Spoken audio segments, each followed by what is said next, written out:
اعوذ باللہ من الشیطان الرجیم بسم اللہ الرحمن الرحیم بسم اللہ الرحمن الرحیم۔ میں مجاہد حسین رضوی، استاذ دارالعلوم غریب نواز الہ آباد، درجہ سادسہ کے متعلمین سے مخاطب ہوں اور ہدایہ کتاب النکاح کا درس دینے جا رہا ہوں۔ غلام اور باندی کے نکاح کا بیان چل رہا ہے اور کئی دنوں سے لگاتار چل رہا ہے، اور اسی کے تعلق سے آج کا بھی سبق مجھے پڑھانا ہے۔ آج کے سبق سے متعلق ہدایہ کی جو عبارت ہے، پہلے آپ اسے بغور سماعت کر لیں۔ وَإِن تَزَوَّجَتْ أَمَةٌ بِإِذْنِ مَوْلَاهَا ثُمَّ أُعْتِقَتْ فَلَهَا الْخِيَارُ حُرًّا كَانَ زَوْجُهَا أَوْ عَبْدًا لِقَوْلِهِ عَلَيْهِ السَّلَامُ لِبَرِيرَةَ رحمۃ اللہ علیہا حین اعتقت ملکت بدعک فاختاری فالتعلیل بملک البدع صدر مطلقا فینتظم الفصلین، والشافعی رحمۃ اللہ علیہ یخالفنا فیما اذا کان زوجها حرا وهو محجوج به ولأنه يزداد الملك عليها عند العتق فيملك الزوج بعده 3 تطليقات فتملك رفع أصل العقد دفعا للزيادة، وكذا المكاتبة يعني إذا تزوجت بإذن مولاها ثم اعتقت، وقال ظفر رحمۃ اللہ علیہ لا خيار لها لأن العقد نفذ عليها برضاها وكان المهر لها، فلا معنى لإثبات الخيار بخلاف الأمة لأنه لا يعتبر رضاها، ولنا أن العلة ازدياد الملك وقد وجدناها في المكاتبة لأن عدتها قرآن و طلاقها سنتان۔ اس عبارت میں ایک دوسرے سے ملتے جلتے 2 مسائل کا بیان کیا گیا ہے۔ پہلے مسئلے کا حاصل یہ ہے کہ اگر کسی شخص کی باندی نے اپنے مولا سے اجازت حاصل کر کے کسی جگہ اپنا نکاح کر لیا، اس کے بعد مولا نے اسے آزاد کر دیا اور وہ طوق غلامی سے آزاد ہو گئی، تو اسے خیار عتق ملے گا یا نہیں ملے گا؟ اس سلسلے میں ائمہ کرام باہم مختلف ہیں۔ ہمارے ائمہ ثلاثہ کا کہنا ہے کہ اگر بوقت عتق اس باندی کا شوہر غلام ہو تب تو اسے خیار عتق ملے گا، لیکن اگر آزادی کے وقت شوہر بھی آزاد ہو تب معتقہ کو خیار عتق نہیں ملے گا۔ احناف کی رائے یہ ہے کہ معتقہ کو بہرحال خیار عتق ملے گا، خواہ اس کا شوہر بوقت عتق آزاد ہو یا غلام۔ دراصل ہمارے بقیہ ائمہ ثلاثہ اہل سنت و جماعت کے امام شافعی، امام مالک، امام احمد ابن حنبل اور دوسری طرف احناف کا جو یہ اختلاف ہے، حضرت بریرہ کی آزادی کے وقت ان کے شوہر حضرت مغیث کی آزادی اور غلامی کے متعلق روایات کے باہم متعارض ہونے پر مبنی ہے۔ چنانچہ حضرت اسود اور عروہ ابن زبیر کی ایک روایت کے مطابق حضرت بریرہ کی آزادی کے وقت ان کا آزاد ہونا ثابت ہوتا ہے۔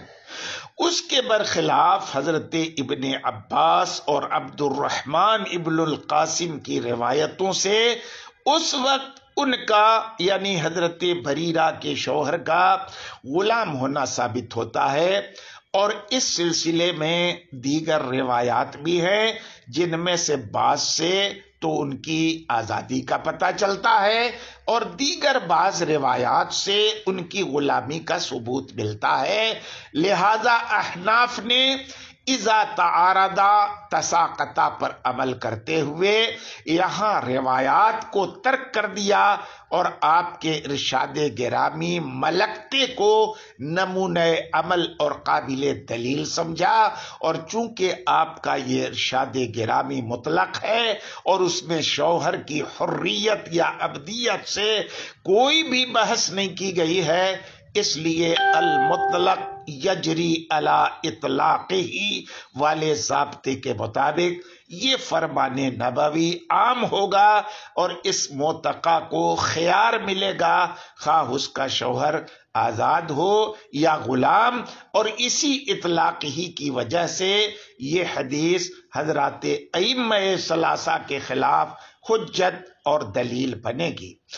اور اگر احادیث ہی پر عمل کریں تو بھی احناف کا مسلک قوی اور مضبوط ہے، اور وہ اس لیے کہ جو روایتیں حضرت مغیث کی حریت اور آزادی پر دلالت کر رہی ہیں وہ مثبت ہیں، اور جو روایتیں ان کی عبدیت پر دلالت کر رہی ہیں وہ عبدیت کے لیے تو مثبت ہے لیکن حریت کے حق میں نافی ہے، اور فقہ کا ضابطہ یہ ہے کہ الاثبات مقدم علی النفی ان کان بالاصل، یعنی اصل کا اثبات ہمیشہ نفی سے مقدم ہوگا، اور انسان کا حر ہونا آزاد ہونا ہی اصل ہے۔ لہذا اس حوالے سے بھی احناف کا مسلک راجح ہے، اور حضرت مغیث کی حریت پر دلالت کرنے والی روایات بھی راجح ہے۔ ہماری عقلی دلیل یہ ہے کہ آزادی سے پہلے شوہر بیوی پر 2 طلاق کا مالک ہوتا ہے، لیکن آزادی کے بعد یہ 2 طلاق 3 میں تبدیل ہو جائے گی، ہے نا؟ اور اس طرح بیوی پر شوہر کو ملک کا اضافہ حاصل ہوگا کہ پہلے 2 طلاق کا مالک تھا، اب 3 طلاق کا مالک ہو جائے گا۔ اس لیے جب شوہر کو اضافہ ملک حاصل ہو رہا ہے تو اس کے حق میں ایک طرح کی زیادتی ثابت ہو رہی ہے، تو بیوی کے ساتھ عدل اور انصاف کا تقاضا یہی ہے کہ اس کا بھی کچھ نہ کچھ لحاظ کیا جائے، لیکن اس کے حق میں کسی چیز کا اضافہ تو ہونے سے رہا۔ اس لیے ہم نے دفع زیادتی کی غرض سے بیوی کو اصل عقد کے ختم کرنے کا اختیار دے دیا۔ وَقَذَا الْمُكَاتَبَہ سے دوسرے مسئلے کا بیان ہے، فرماتے ہیں اگر کسی مکاتبہ نے اپنے آقا سے اجازت لے کر اپنا کہیں عقد کر لیا اور پھر آقا نے اسے آزاد کر دیا تو باندی کی طرح اس مکاتبہ کو بھی خیار عتق حاصل ہوگا، خواہ اس کا شوہر آزاد ہو یا غلام ہو۔ اور اس صورت میں ائمہ ثلاثہ بھی احناف کے ہم مسلک ہیں اور ہم خیال ہیں۔ البتہ یہاں امام ظفر رحمت اللہ علیہ نے اپنی ایک الگ رائے پیش کی ہے، اور وہ فرماتے ہیں کہ مکاتبہ کو مطلقاً خیار ہی نہیں ملے گا، خواہ اس کا شوہر حر ہو یا عبد ہو۔ امام ظفر کی دلیل یہ ہے کہ باندی کو خیار ملنے کی وجہ یہ تھی کہ اس کا نکاح اولاً تو اس کی مرضی کے بغیر ولایت مولا کی وجہ سے ہوا تھا، دوسرے یہ کہ اس کا مہر بھی مولا ہی کے لیے تھا، اور وہ بیچاری بالکل بے یار و مددگار تھی۔ ہم نے اس کی اعانت اور نصرت کی خاطر سابقہ دونوں علتوں کی بنیاد پر اسے اختیار دیا تھا، اور مکاتبہ کے حق میں یہ دونوں علتیں مفقود اور معدوم ہیں، اس لیے اس کا عقد اس کی رضامندی سے ہوا ہے، نیز اس کا مہر بھی اسی کو ملا ہے، اس لیے یہ وہ علت نہیں پائی جا رہی ہے جو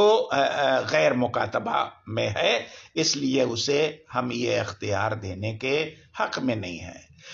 بخلاف الامت سے یہ بتلانا مقصود ہے کہ مکاتبہ کی طرح باندی بھی تو از خود اپنا نکاح کرتی ہے اور وہ بھی تو اپنے عقد پر راضی ہو رہتی ہے، پھر آپ اسے کیوں اختیار دیتے ہیں؟ تو اس کا جواب یہ ہے کہ اگرچہ باندی بھی اپنے عقد سے راضی رہتی ہے لیکن اس کی رضا کا کوئی اعتبار نہیں ہوتا، کیونکہ اس کا مولا اس کی مرضی کے بغیر بھی اس پر کسی کو تھوپ سکتا ہے، حالانکہ مکاتبہ میں مولا کا جبر نہیں چل سکتا، اس لیے اس کو لے کر اعتراض کرنا درست نہیں ہے۔ ہماری دلیل یہ ہے کہ حضور والا عتق کے ساتھ ساتھ ازدیاد ملک بھی ثبوت خیار کی علت ہے، اور ازدیاد ملک میں باندی اور مکاتبہ میں کیا فرق ہے؟ دونوں برابر ہیں، چنانچہ عتق سے پہلے مکاتبہ کی عدت 2 حیض تھے اور عتق کے بعد 3 ہو گئے۔ عتق سے پہلے اس کا شوہر 2 طلاق کا مالک تھا، عتق کے بعد یہ ملکیت 2 سے بڑھ کر 3 ہو گئی، لہذا جب اضافہ ملک کی علت میں مکاتبہ اور مملوکہ دونوں شریک ہیں تو حکم میں بھی دونوں شریک رہیں گی، اور مملوکہ کو خیار عتق ملتا ہے، اس بنیاد پر مکاتبہ کو بھی خیار عتق ملے گا۔ میں سمجھتا ہوں اس تشریح کے بعد آپ عبارت کا ترجمہ از خود کر لیں گے۔ آج کے سبق میں اتنا ہی، باقی کل انشاءاللہ۔ بسم اللہ الرحمن الرحیم۔ میں مجاہد حسین رضوی، استاذ دارالعلوم غریب نواز الہ آباد، درجہ سادسہ کے متعلمین سے مخاطب ہوں اور ہدایہ کتاب النکاح کا درس دینے جا رہا ہوں۔ غلام اور باندی کے نکاح کا بیان چل رہا ہے، اور اسی تعلق سے آج ایک مسئلے کا بیان ہے۔ مسئلے سے متعلق آج کی جو عبارت ہے وہ بغور آپ سماعت کریں۔ پہلے کہتے ہیں وَإِن تَزَوَّجَتْ أَمَاتٌ بِغَيْرِ إِذْنِ مَوْلَاهَا ثُمَّ عُتِقَتْ صَحَّ النِّكَاحُ لِأَنَّهَا مِنْ أَهْلِ الْعِبَارَةِ وَامْتِنَاعُ النُّفُوذِ مِنْ حَقِّ الْمَوْلَى وَقَدْ زَالَ وَلَا خِيَارَ لَهَا لِأَنَّ النُّفُوذَ بَعْدَ الْعِتْقِ فَلَا تَتَحَقَّقُ زِيَادَةُ الْمِلْكِ كَمَا إِذَا زَوَّجَتْ نَفْسَهَا بَعْدَ الْعِتْقِ۔ صورت مسئلہ یہ ہے کہ اگر کسی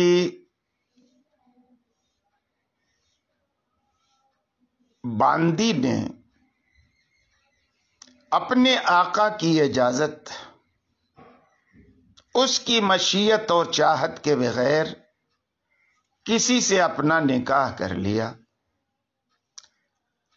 نکاح کرنے کے بعد اس کے مالک نے اسے آزاد کر دیا، تو اس کا کیا ہوا نکاح صحیح اور جائز ہو جائے گا،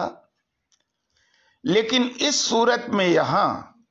اسے خیار عتق نہیں ملے گا۔ نکاح صحیح ہو جائے گا، اس کی دلیل تو یہ ہے کہ جو باندی ہے وہ عاقل ہے، بالغ ہے، تکلم کی اہل ہے، تصرف کی اہل ہے، اور ذی اہل کا ہر جائز تصرف نافذ ہوتا ہے، اس لیے مولا کے آزاد کر دینے کے بعد اس کا تصرف بھی نافذ ہوگا اور اس کا کیا ہوا نکاح درست اور جائز ہوگا، کیونکہ اس کا عدم نفاذ مولا کے حق کی بنیاد ہی پر تھا، مگر آزادی کا پروانہ عطا کر کے جب مولا نے باندی کو گرین سگنل دکھلا دیا تو اس کے تصرف کی لائن بھی کلیئر ہو گئی. اور صورت مسئلہ میں خیار نہ ملنے کی وجہ یہ ہے کہ نکاح کا نفوذ آزادی کے بعد ہوا ہے، اور آزادی کے بعد شوہر کے حق میں اضافہ ملک کا کوئی تصور نہیں،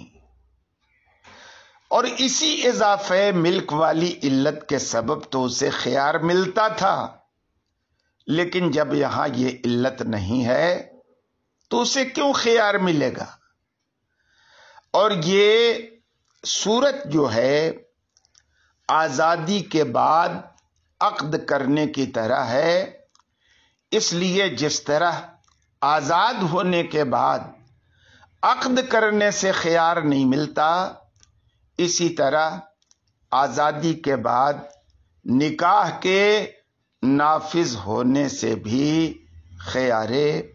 عتق نہیں ملے گا. یہ تو رہا عبارت کا ایک مختصر سا مفہوم. عبارت کا ترجمہ یہ ہے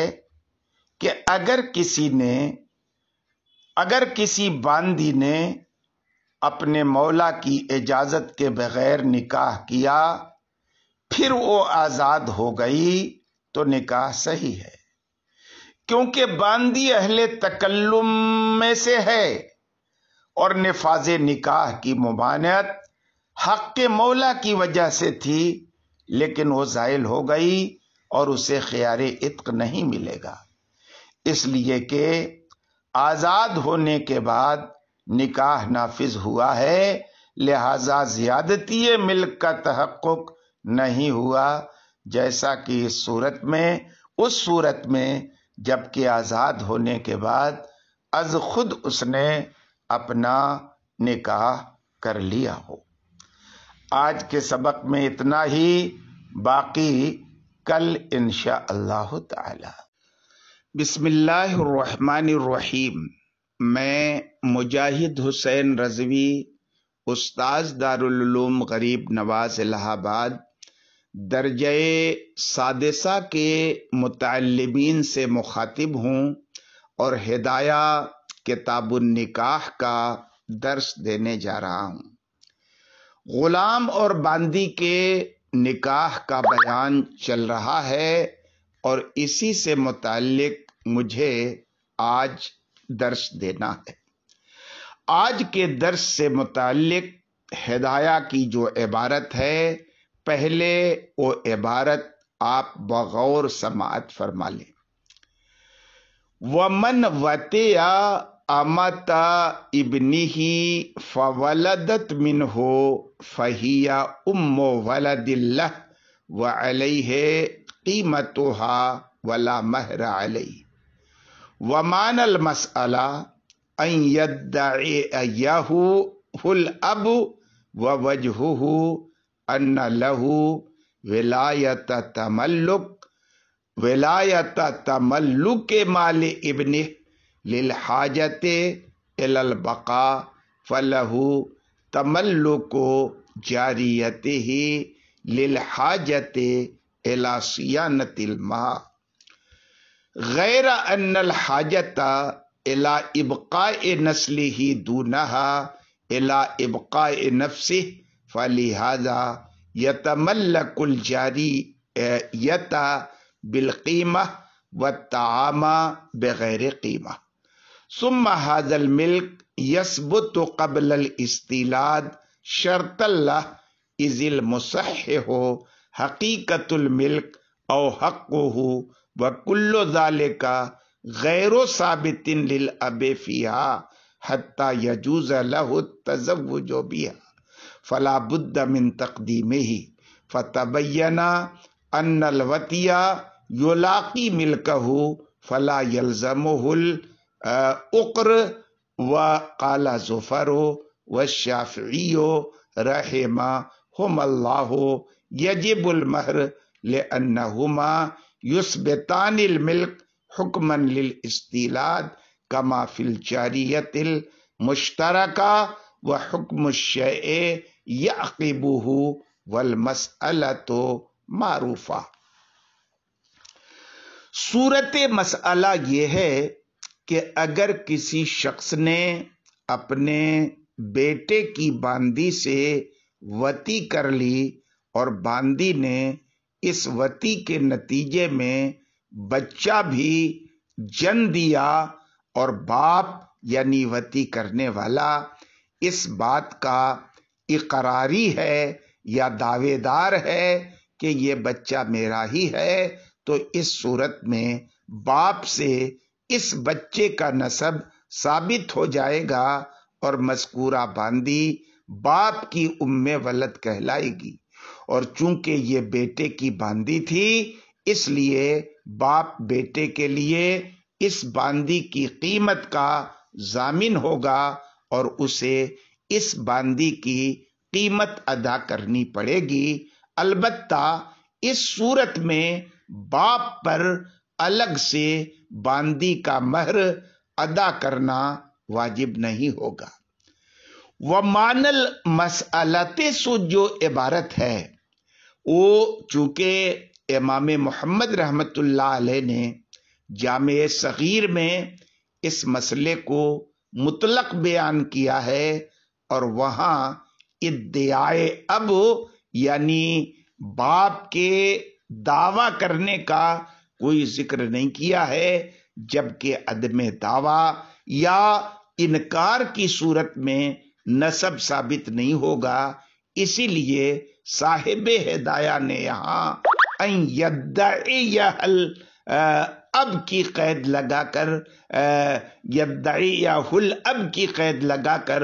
اس مسئلے کو مؤکد بنا دیا اور یہ اشارہ دے دیا کہ اگر باپ ثبوت نسب کا منکر ہے تو اس صورت میں مذکورہ باندی کے بچے سے اس کا نسب ثابت نہیں ہوگا۔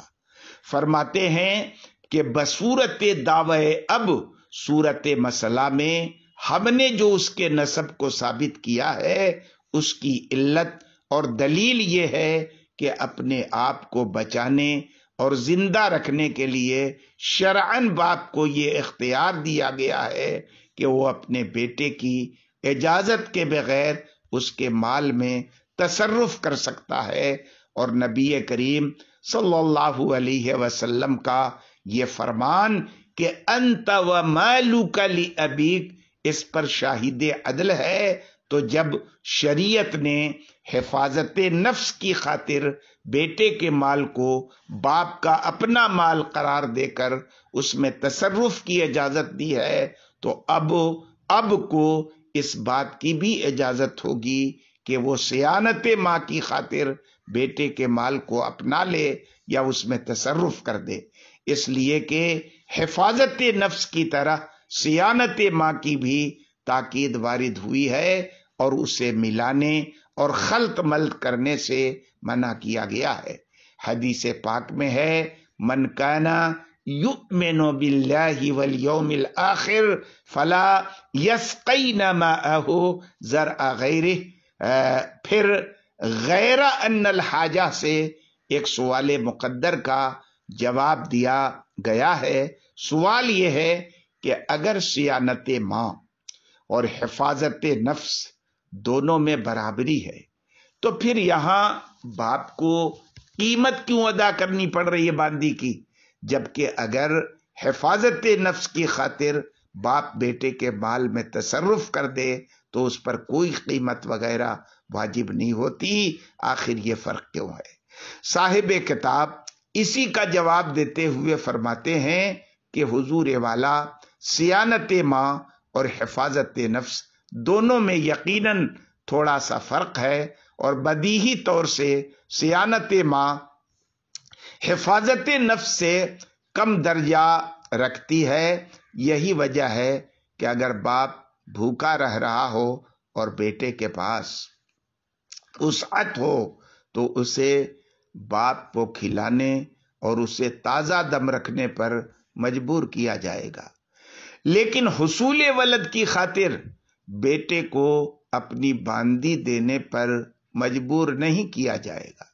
تو جب حفاظت نفس اور صیانت ماں میں فرق ہے تو ان کے احکام میں بھی فرق ہوگا، اور حفاظت نفس والا تصرف تو زمان اور قیمت سے خالی ہوگا، مگر صیانت ماں والی صورت میں باپ پر باندی کی قیمت لازم ہوگی، جیسا کہ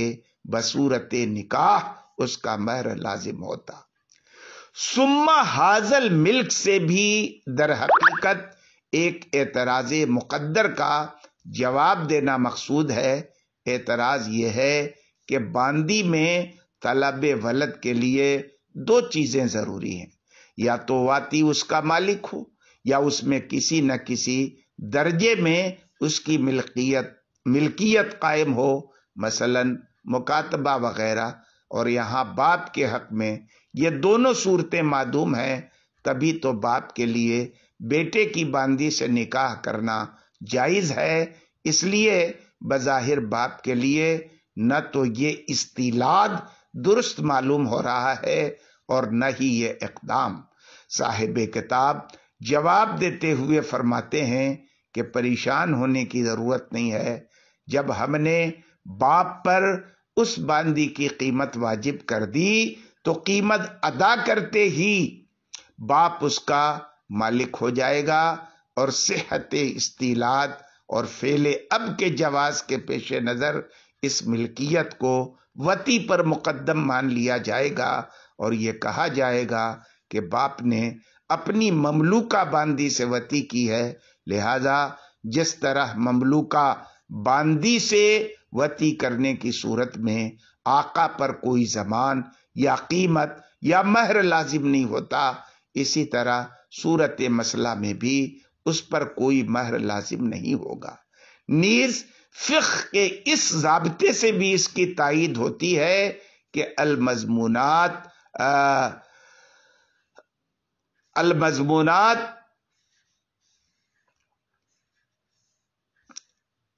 یعنی اشیاء مضمونہ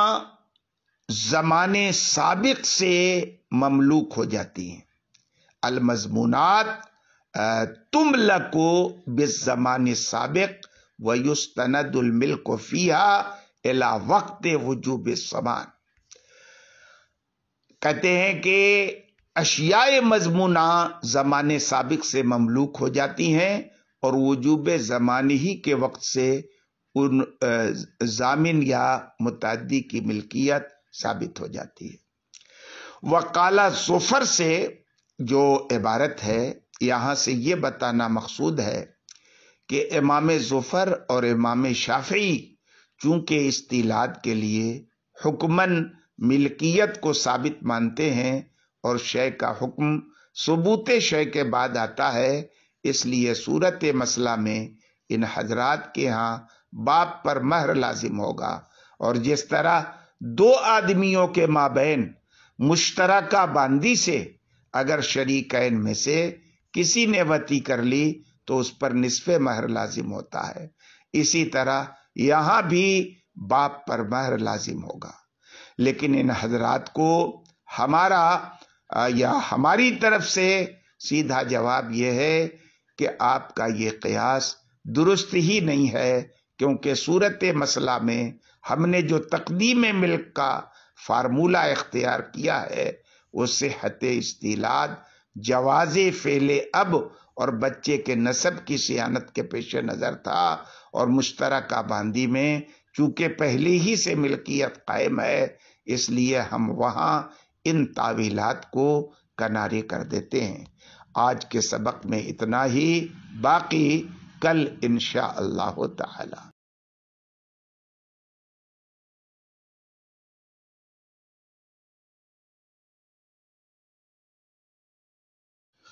بسم اللہ الرحمن الرحیم۔ میں مجاہد حسین رضوی، استاذ دارالعلوم غریب نواز الہ آباد، درجہ سادسہ کے متعلمین سے مخاطب ہوں اور ہدایہ کتاب النکاح کا درس دینے جا رہا ہوں۔ غلام اور باندی کے نکاح کا بیان چل رہا ہے، اور اسی سے متعلق آج کے سبق میں ایک صورت مسئلہ کا مجھے بیان کرنا ہے۔ اس صورت مسئلہ سے متعلق ہدایہ کی جو عبارت ہے، پہلے آپ اسے بغور سماعت فرما لیں۔ قال ولو کان الابن زوجها اباہ فولدت منہ لم تسر ام ولد له ولا قیمت علیہ وعلیہ المہر وولدها حر لأنه صح التزوج عندنا خلافا للشافعی رحمت اللہ علیہ لخلوها ام ملک الاب الا ترى ان الابن ملكها من كل وجه فمن المحال ان يملكها الاب من وجه وكذا يملك من التصرفات ما لا يبقى معها ملك الاب لو كان فدل ذلك على انتفاء ملكه الا انه يسقط الحد للشبهة فإذا جاز النكاح صار ماؤه مصونا به فلم يثبت ملك اليمين فلا تصير ام ولد له ولا قیمت علیہ فيها ولا في ولدها لأنه لم يملكهما وعليه المہر لالتزامه بالنکاح وولدها حر لأنه ملكه أخوه فيعتق عليه بالقرابة۔ صورت مسئلہ یہ ہے کہ اگر کسی شخص نے اپنی باندی کا اپنے والد سے نکاح کر دیا اور باپ کے ہم بستر ہونے کے بعد اس باندی سے ایک بچے کی ولادت ہوئی، تو ہمارے یہاں چونکہ یہ نکاح درست ہے، اس لیے مذکورہ باندی اس باپ کی یعنی باندی کا جو شوہر ہے کی ام ولد نہیں کہلائے گی، اور نہ ہی باپ پر باندی یا نوزائیدہ بچے کی قیمت واجب ہوگی۔ البتہ صحت نکاح کی وجہ سے باپ پر مہر لازم ہوگا اور بچہ بھی آزاد اور حر ہوگا۔ اس سلسلے میں امام شافعی رحمت اللہ علیہ ہمارے خلاف ہیں۔ ان کا ارشاد ہے کہ اپنے بیٹے کی باندی سے باپ کا نکاح درست نہیں ہے، اس لیے کہ باپ کو بیٹے کے مال میں کلی اختیار ہوتا ہے، اور اگر باپ حرام جاننے کے بعد بھی بیٹے کی باندی سے وطی کر لے تو بھی اس پر حد جاری نہیں ہوتی۔ لہذا جب بیٹے کی باندی میں باپ کا حق ملک ثابت ہے تو اس کا نکاح کیوں کر درست ہوگا، اور جب نکاح ہی درست نہیں ہوگا تو باندی باپ کی ام ولد ہو جائے گی، اور مسئلہ اولا کی طرح باپ پر اس کا مہر لازم ہوگا۔ لخلوها سے جو عبارت ہے، اس عبارت کی تشریح سے پہلے آپ یہ بات ذہن میں رکھیں کہ اس عبارت کا تعلق امام شافعی رحمت اللہ علیہ کے قول یا ان کی دلیل سے نہیں ہے، بلکہ یہ احناف کی دلیل اور ان کے مذہب کی علت ہے، اور اس کا حاصل یہ ہے کہ صورت مسئلہ میں بیٹا من کل الوجوہ باندی کا مالک ہے، چنانچہ او یعنی بیٹا اس سے وطی بھی کر سکتا ہے، اسے آزاد بھی کر سکتا ہے، نیز اس کے لیے اس باندی کو بیچنے اور ہبہ کرنے کی بھی پوری اجازت ہے۔ اور یہ ایسے تصرفات ہیں کہ اولاً تو ان کے ہوتے ہوئے باپ کا یا کسی دوسرے کی ملکیت ہی کا ثبوت نہیں ہو سکتا، اور اگر کسی دوسرے کی شرکت یا ملکیت ثابت مان بھی لی جائے تو بھی ان تصرفات کے سامنے من وجہن والی ملکیت کو دوام یا بقا حاصل نہیں ہوگی۔ اس لیے مذکورہ باندی میں باپ کی ملکیت کا ثبوت نہیں ہوگا، اور جب باپ کی ملکیت ثابت نہیں ہوگی تو ثبوت نکاح کا راستہ صاف ہو جائے گا، اور جب نکاح درست ہوگا تو باندی باپ کی بیوی بنے گی، نہ کہ ام ولد۔ الا انہ سے صاحب کتاب یہ بتانا چاہ رہے ہیں کہ صورت مسئلہ میں از روئے قیاس باپ پر حد جاری ہونی چاہیے، اس لیے کہ اس نے دوسرے کی اجازت کے بغیر اس کی باندی سے وطی کر لی ہے، مگر یہاں قیاس پر عمل نہیں ہوگا، کیونکہ حدیث پاک ہے انت ومالک لابیک۔ اس حدیث پاک سے مذکورہ باندی میں باپ کی ملکیت کا شبہ ہے، لہذا جب باپ کی ملکیت کا شبہ پیدا ہو گیا تو اسی شبہ کی وجہ سے حد ساقط ہو جائے گی، کیونکہ حدود کے سلسلے میں یہ ضابطہ ہے کہ الحدود تندری بالشبہ، یعنی شبہات کی وجہ سے حدود ساقط ہو جایا کرتی ہیں۔ یہ بات پہلے آپ کو معلوم ہو چکی ہے کہ صورت مذکورہ میں بیٹے کی باندی سے باپ کا نکاح درست ہے، اسی لیے وہ باپ کی بیوی ہے نہ کہ ام ولد، اور جب وہ باندی باپ کی ام ولد نہیں ہے تو باپ پر نہ تو اس باندی کی قیمت واجب ہے اور نہ ہی باپ کی وطی سے پیدا ہونے والے بچے کی قیمت واجب ہے، کیونکہ یہ باندی باپ کی منکوحہ ہے نہ کہ مملوکہ، اور ظاہر ہے کہ قیمت مملوکہ کی ادا کرنی پڑتی ہے نہ کہ منکوحہ کی۔ ہاں، باپ نے چونکہ اس سے نکاح کیا ہے اور یہ نکاح درست بھی ہے، اس لیے باپ پر مہر لازم ہوگا، اور چونکہ مذکورہ باندی ابھی بھی اپنے شوہر کے بیٹے کی ملکیت میں ہے، اس لیے اس کا بچہ شوہر کے پہلے بیٹے کا اللاتی بھائی ہوگا، اور حدیث من ملک الراریح من محرم اتق علیہ کی روح سے مذکورہ بچہ حر اور آزاد ہو جائے گا۔ یہ تو رہی عبارت کی تشریح، اب آپ ترجمہ بھی سماعت کر لیں۔ کہتے ہیں کہ اگر بیٹے نے اپنی باندی کا اپنے باپ سے نکاح کر دیا اور باندی نے اس سے بچہ جنا تو باندی باپ کی ام ولد نہیں ہوگی اور نہ ہی باپ پر اس کی قیمت لازم ہوگی، البتہ باپ پر مہر لازم ہوگا اور باندی کا بچہ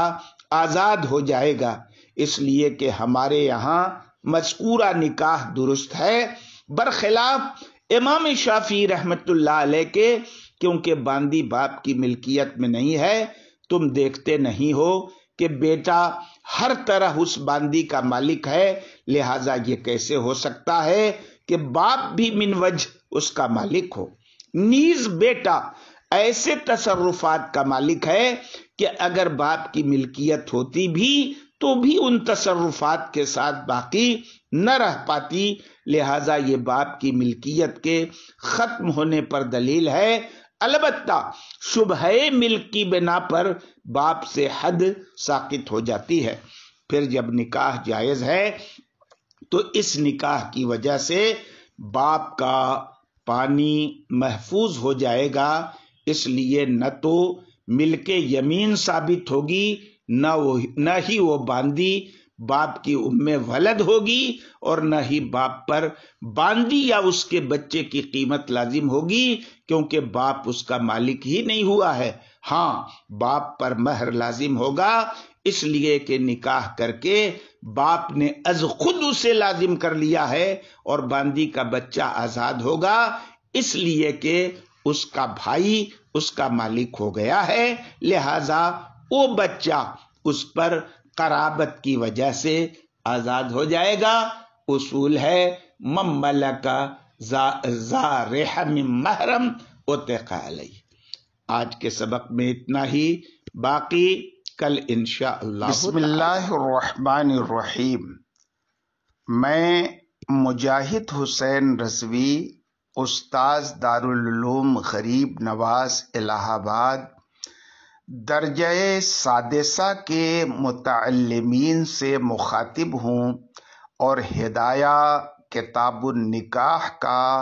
درس دینے جا رہا ہوں۔ غلام اور باندی کے نکاح کا بیان چل رہا ہے اور اسی سے متعلق آج ایک صورت مسئلہ کا بیان کرنا ہے۔ اس صورت مسئلہ سے متعلق ہدایہ کی جو عبارت ہے، پہلے آپ اسے بغور سماعت کر لیں۔ کہتے ہیں قال وَإِذَا كَانَتِ الْحُرَّةُ تَحْتَ عَبْدٍ فَقَالَتْ لِمَوْلَاهَا أَعْتِقْهُ أَنِّي ب1000 فَفَعَلَ فَسَدَ النِّكَاحُ وَقَالَ زُفَرُ لَا يَفْسُدُ وَأَصْلُهُ أَنَّهُ يَقَعُ الْعِتْقُ عَنِ الْأَمْرِ عِنْدَنَا حَتَّى يَكُونَ الْوَلَاءُ لَهُ وَلَوْ نَوَى بِهِ الْكَفَّارَةَ يَخْرُجُ عَنْ عُهْدَتِهَا وَعِنْدَهُ يَقَعُ عَنِ الْمَأْمُورِ لِأَنَّهُ طَلَبَ أَنْ يُعْتِقَ الْمَأْمُورُ عَبْدَهُ عَنْهُ وَهَذَا مُحَالٌ لِأَنَّهُ لَا عِتْقَ فِيمَا لَا يَمْلِكُ ابْنُ آدَمَ فَلَمْ يَصِحَّ الطَّلَبُ فَيَقَعُ الْعِتْقُ عَنِ الْمَأْمُورِ وَلَنَا أَنَّهُ أَمْكَنَ تَصْحِيحُهُ بِتَقْدِيمِ الْمِلْكِ بِطَرِيقِ الْإِقْتِضَاءِ إِذِ الْمِلْكُ شَرْطٌ لِصِحَّةِ الْعِتْقِ عَنْهُ فَيَصِيرُ قَوْلُهُ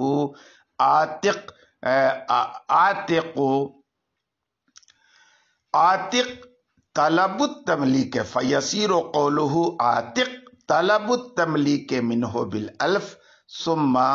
امرہ باعتاق عبد العامر عنہ وقولہ عاتقت تملیکا منہ ثم الاعتاق عنہ واذا ثبت الملک للامر فسد النکاح للتنافی بین الملکین۔ صورت مسئلہ یہ ہے کہ اگر کوئی آزاد عورت کسی غلام کے نکاح میں ہو اور غلام کے آقا سے یہ درخواست کرے کہ حضرت والا آپ مجھ سے 1000 درہم لے لیں اور میرے مذکورہ شوہر کو آزاد کر دیں۔ اب اگر وہ آقا اس عورت کے شوہر کو آزاد کر دیتا ہے تو ہمارے یہاں مذکورہ میاں بیوی کا نکاح فاسد ہو جائے گا، لیکن امام ظفر رحمت اللہ علیہ کے یہاں وہ دونوں بدستور میاں بیوی ہی رہیں گے اور آقا کے مذکورہ فعل سے اس کے نکاح پر کوئی اثر نہیں پڑے گا۔ صاحب ہدایہ فرماتے ہیں کہ در حقیقت اس اختلاف کی اصل اور بنیاد یہ ہے کہ ہمارے یہاں مذکورہ عتق عامر کی جانب سے واقع ہوگا اور اسی کو اس غلام کا ولا ملے گا۔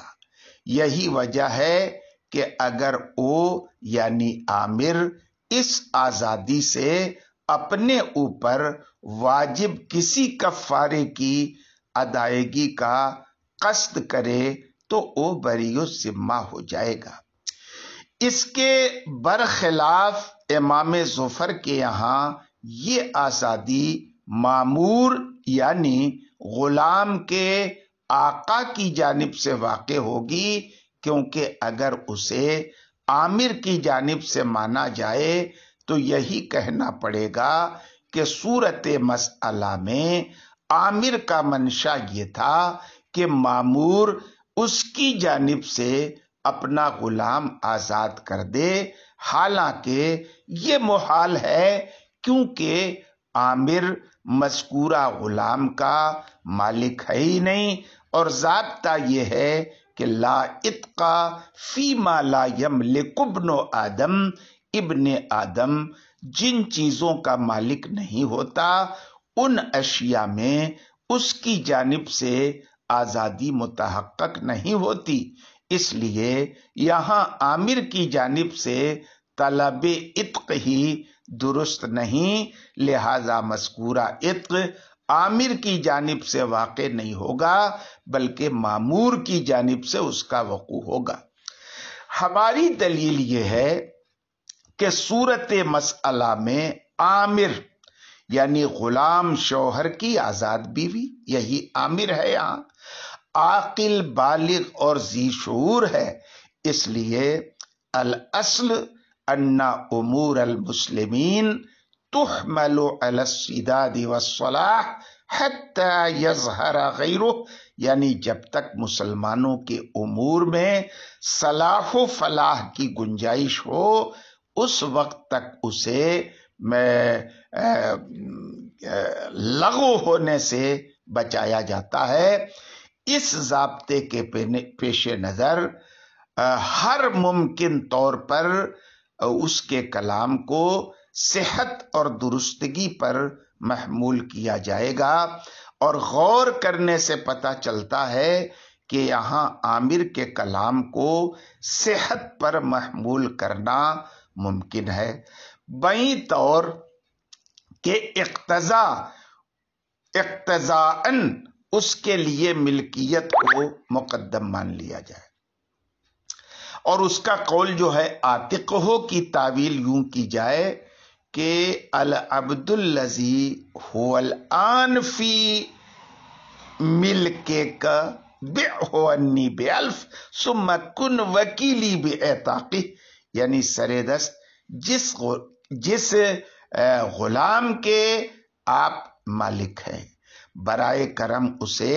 میرے ہاتھ 1000 درہم میں بیچ دیں، پھر میری جانب سے اس کے آزاد کرنے کی وکالت قبول فرما لیں اور وکیل ہونے کی حیثیت سے آزاد کر دیں۔ مختصر یہ کہ عامر کا عاتق یہ کیا ہے، اطلب التملیک کے معنی میں ہوگا، اور مامور کا جواباً عاتقتو کہنا بیتہو من کے و اوتقہو ان کے، یعنی میں نے اپنے غلام کو تمہارے ہاتھ فروخت کر کے اسے تمہاری طرف سے آزاد کر دیا، اس معنی میں یہ قول ہو جائے گا، اور یہ بات واضح ہو جائے گی کہ مذکورہ غلام کی آزادی عامر کی طرف سے واقع ہوئی ہے نہ کہ مامور کی جانب سے، اور جب آزادی کا وقوع عامر کی جانب سے ہوگا تو لا محالہ وہ اس کا مالک ہوگا، اور چونکہ یہاں عامر اسی غلام شوہر کی بیوی ہے اس لیے وہ اس کے رقبہ یا بالفاظ دیگر ملک یمین کی مالک ہو جائے گی، اور ملک نکاح کی تو مالک پہلے ہی سے ہے، لہذا دو ملکیت کا اجتماع ہوگا، اور ملک یمین اور ملک نکاح میں منافات اور تضاد ہے، اس لیے صورت مسئلہ میں زوجین کا نکاح فاسد ہو جائے گا اور ان کے مابین رشتہ زوجیت کے بقا کی کوئی صورت نہیں رہے گی۔ یہ تو رہی اس عبارت کی تشریح، اب ایک نظر عبارت کے ترجمے پہ ڈال لیں، فرماتے ہیں کہ جب آزاد عورت کسی غلام کے نکاح میں ہو اور اس کے مولا سے یہ کہے کہ میرے شوہر کو 1000 کے عوض آزاد کر دو اور آقا ویسا کر دے تو نکاح فاسد ہو جائے گا۔ امام ظفر رحمت اللہ علیہ فرماتے ہیں کہ فاسد نہیں ہوگا، اور اس اختلاف کی اصل یہ ہے کہ ہمارے یہاں مذکورہ عتق عامر کی جانب سے واقع ہوگا، یہاں تک کہ اس کا ولا بھی اسی عامر کو ملے گا،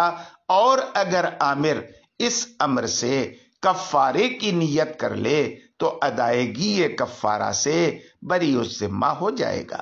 اور حضرت امام ظفر کے ہاں مذکورہ عتق مامور کی جانب سے واقع ہوگا، کیونکہ عامر کی طلب یہ ہے کہ مامور اپنے غلام کو اس کی یعنی عامر کی طرف سے آزاد کر دے، لیکن یہ محال ہے، اس لیے کہ ابن آدم جن چیزوں کا مالک نہیں ہوتا آزادی متحقق نہیں ہوتی، لہذا مذکورہ طلب ہی درست نہیں ہے، اس لیے مامور کی جانب سے آزادی واقع ہوگی۔ ہماری دلیل یہ ہے کہ اقتداءً ملکیت کو مقدم مان کر عامر کے طلب اعتاق کو درست قرار دینا ممکن ہے، کیونکہ عامر کی جانب سے صحت عتق کے لیے ملکیت شرط ہے، چنانچہ اس کا عاتق کہنا 1000 کے عوض مامور سے طلب تملیک ہوگا، پھر وہ مامور کو عامر کی جانب سے اس کے غلام کو آزاد کرنے کا حکم دے گا، اور مامور کا عاتق تو کہنا اولاً اس کی اپنی جانب سے تملیک ہوگا، پھر مامور کی جانب سے اعتاق ہوگا، اور جب عامر کی ملکیت ثابت ہو جائے گی تو دو ملکوں کے مابین منافات ہونے کی وجہ سے نکاح فاسد ہو جائے گا۔ آج کے سبق میں اتنا ہی، باقی بسم اللہ الرحمن الرحیم۔ میں مجاہد حسین رضوی، استاذ دارالعلوم غریب نواز الہ آباد، درجہ رابعہ کے درجہ سادسہ کے متعلمین سے مخاطب ہوں، اور ہدایہ کتاب النکاح کا درس دینے جا رہا ہوں۔ غلام اور باندی کے نکاح کا بیان چل رہا ہے، اور اسی تعلق سے آج مجھے درس دینا ہے۔ درس سے متعلق جو عبارت ہے، پہلے آپ وہ عبارت بغور سماعت فرما لیں۔ کہتے ہیں وَلَوْ قَالَتْ عَاتِقْهُ أَنِّي وَلَمْ تُسَمِّ مَالًا لَمْ يَفْسُدِ النِّكَاحُ وَالْوَلَاءُ لِلْمُعْتِقِ وَهَذَا عِنْدَ أَبِي حَنِيفَةَ وَمُحَمَّدٍ رحمت اللہ علیہما، وقال ابو یوسف رحمت اللہ علیہ ھذا والاول سواء لأنه يقدم التملیک بغیر عوض تصحیحا لتصرفه ويسقط اعتبار القبض كما اذا كان علیہ کفارۃ ظہار فامر غیرہ ان یطعم عنہ ولہما ان الہبۃ من شرطها القبض بالنص فلا يمكن اسقاطه ولا اثباته اقتداء لأنه فعل حسي بخلاف البيع لأنه تصرف شرعي وفي تلك المسألة الفقير ينوب عن الأمر في القبض أما العبد فلا يقع في يده شيء لينوب عنه۔ اس عبارت کا حاصل اور خلاصہ یہ ہے کہ اگر کسی غلام کی آزاد بیوی اپنے شوہر کے آقا سے یہ کہے کہ میری طرف سے اپنے غلام یعنی میرے شوہر کو آزاد کر دو اور مال وغیرہ کا کوئی تذکرہ نہ کرے، تو حضرات طرفین یعنی سیدنا امام اعظم اور سیدنا امام محمد رحمت اللہ علیہما کے یہاں مسئلہ اولا کی طرح جس کا بیان آپ نے کل پڑھا ہے، ان دونوں کا نکاح فاسد نہیں ہوگا، بلکہ وہ دونوں حسب دستور میاں بیوی بنے رہیں گے، غلام آزاد ہو جائے گا، اور اس مسئلے میں اس کا ولا موتق کو ملے گا، اور عامر یعنی بیوی پر کوئی عوض وغیرہ بھی واجب نہیں ہوگا۔ سیدنا امام ابو یوسف رحمت اللہ علیہ فرماتے ہیں کہ مسئلہ اولا اور مسئلہ حاضہ دونوں کا حکم یکساں ہے، یعنی خواہ عامر مال کا تذکرہ کرے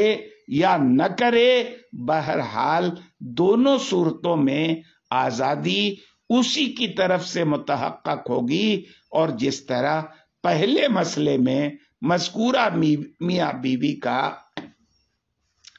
رشتہ زوجیت منقطع ہو گیا تھا، اسی طرح اس مسئلے میں بھی ان کا رشتہ زوجیت ختم ہو جائے گا۔ امام ابو یوسف رحمت اللہ علیہ کی دلیل کا جو بیان ہے اس کا حاصل یہ ہے کہ حضرت والا جس طرح پہلے مسئلے میں عاقل بالغ کے کلام کو درست کرنے کے لیے اقتداءً اس کی ملکیت کو مقدم مان لیا گیا ہے، اسی طرح اس مسئلے میں بھی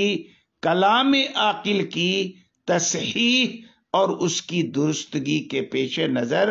اس کی ملکیت کو مقدم مان لیا جائے گا۔ فرق صرف اتنا ہوگا کہ پہلے مسئلے میں تقدیم ملک بالعوض ہے، اور یہاں بدون العوض بشکل ہبہ ہے۔ کوئی یہ بھی نہیں کہہ سکتا کہ ہبہ کے لیے تو قبضہ شرط ہے اور یہاں قبضہ مفقود ہے، کیونکہ جب پہلے مسئلے میں عاتقہ کو بیع و شراء کا جامہ پہنایا گیا تھا تو وہاں بھی بیع کا ایک اہم رکن یعنی قبول ساقط ہو گیا تھا، لہذا جب اسقاط رکن ممکن ہے تو فقدان شرط یا اسقاط شرط میں کیا بڑی بات ہے۔ اس لیے اس صورت میں عاتقہ الی آخرہ کا مطلب یہ ہوا کہ ہب ہولی ثم عاتقہ انی کے معنی میں ہوگا، اور قبضہ کے نہ ہونے کی بنیاد پر کوئی فرق نہیں پڑے گا، کیونکہ قبضے کے سقوط کی اور بھی نظیریں ہیں۔ مثلا ایک شخص پر کفارہ زہار واجب تھا اور اس نے کسی دوسرے سے یہ کہا کہ بھائی میری طرف سے 60 مسکینوں کو کھانا کھلا دو، چنانچہ مامور نے تعمیل حکم میں کھانا کھلا دیا، تو اگرچہ یہاں عامر کا قبضہ وغیرہ نہیں پایا گیا مگر پھر بھی یہ حکم اور اطعام دونوں درست ہیں اور عامر بریء الذمہ ہو جائے گا۔ تو جس طرح یہاں بغیر قبضہ کفارہ ادا ہو جائے گا، اسی طرح صورت مسئلہ میں بھی بغیر قبضہ عامر کے لیے تقدیم مقدم مانی جائے گی اور عتق اسی کی طرف سے واقع ہوگا۔ حضرات طرفین کی دلیل یہ ہے کہ حضور والا صحت ہبہ کے لیے قبضے کا مشروط ہونا منسوب ہے، اور حدیث پاک لا تصح الہبہ الا مقبوضہ سے ثابت ہے، اس لیے سقوط رکن پر قیاس کر کے نہ تو آپ اسے ساقط کر سکتے ہیں اور نہ ہی اقتضاً اسے ثابت کر سکتے ہیں، کیونکہ یہ قول کی جنس سے نہیں ہے کہ اسے کسی دوسرے قول مثلاً آتقتو کے ضمن میں ثابت مان لیں، بلکہ یہ ایک حسی فعل ہے جس کی معتبریت اور اس کے وجود کو ساقط نہیں کیا جا سکتا اور نہ ہی اسے بیع پر قیاس کیا جا سکتا ہے، اس لیے کہ بیع ایک شرعی تصرف کا نام ہے جو قول کی جنس سے ہے اور کسی قول کے ضمن میں اس کا ثبوت ممکن ہے، جیسا کہ بیع تعاطی وغیرہ میں اس کے ارکان یعنی ایجاب و قبول کا سقوط ممکن ہے۔ تو جب دوسرے قول کے ضمن میں بیع کا ثبوت بھی ممکن ہے اور بیع تعاطی میں اس کے ارکان کا سقوط بھی ممکن ہے، تو پھر اسے لے کر قیاس کرنا ممکن نہیں ہے۔ امام ابو یوسف رحمت اللہ علیہ نے صورت مسئلہ کو کفارہ ظہار پر قیاس کیا تھا۔ صاحب کتاب یہاں سے اس کی تردید کرتے ہوئے فرماتے ہیں وفی تلکا کہ کفارہ ظہار والے مسئلے میں قبضے کے حوالے سے فقیر عامر کا نائب بن جانا اور قبضہ نائب بن جاتا ہے اور قبضے کا تحقق ہو جاتا ہے، لیکن صورت مسئلہ میں چونکہ آزادی کے بعد غلام قلاش اور تہی دست ہو جاتا ہے، اس لیے کہ اعتاق ازالہ ملک اور اتلاف مالیت کا نام ہے، اور وہ غلام جو ہے وہ اس قابل نہیں رہ جاتا کہ عامر کی نیابت کر سکے، چنانچہ یہاں ہبہ حسب سابق بدون القبضہ رہتا ہے جس کا شریعت میں کوئی اعتبار نہیں، لہذا جب قبضہ اور عدم قبضہ کے حوالے سے دونوں مسائل میں فرق ہے تو ایک کو دوسرے پر قیاس نہیں کیا جا سکتا ہے۔ آج کے سبق میں اتنا ہی، باقی کل انشاءاللہ تعالی۔